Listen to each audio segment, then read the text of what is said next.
অন্তর্বর্তী সরকারের মেয়াদ ও জাতীয় নির্বাচন নিয়ে চলছে ব্যাপক আলোচনা। দ্রুত নির্বাচনের মাধ্যমে ক্ষমতা হস্তান্তর চান কেউ, আবার কেউ বলছেন প্রয়োজনীয় সংস্কার শেষে নির্বাচনের আয়োজন করা উচিত। ভয়েস অব আমেরিকার সাম্প্রতিক জরিপে জনগণের মতামত উঠে এসেছে। জরিপে অংশগ্রহণকারী 61.1% মানুষ মনে করেন আগামী 1 বছরের মধ্যে জাতীয় নির্বাচন অনুষ্ঠিত হওয়া উচিত। তবে 65.9% অংশগ্রহণকারী বলেছেন অন্তর্বর্তী সরকারের প্রয়োজনীয় সব সংস্কার শেষ করার পরই নির্বাচন হওয়া উচিত। জরুরি সংস্কার শেষ করেই নির্বাচন আয়োজনের পক্ষে মত দিয়েছেন 31.9%।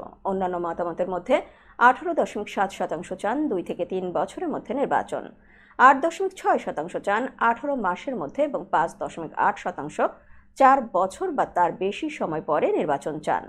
4.6% মানুষ জানেন না নির্বাচন কবে হওয়া উচিত, আর 1.1% কোনো মতামত দেননি। গত 5 আগস্ট ছাত্রদের নেতৃত্বে গণ আন্দোলনের মাধ্যমে আওয়ামী লীগ সরকারের পতনের পর 8 আগস্ট ডক্টর মোহাম্মদ ইউনূসকে প্রধান উপদেষ্টা করে একটি অন্তর্বর্তী সরকার দায়িত্ব গ্রহণ করে।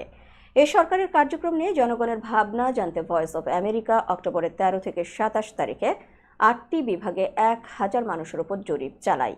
জরিপে শহরের 60.4% ও গ্রামের 61.4% মানুষ 1 বছরের মধ্যে নির্বাচন চান।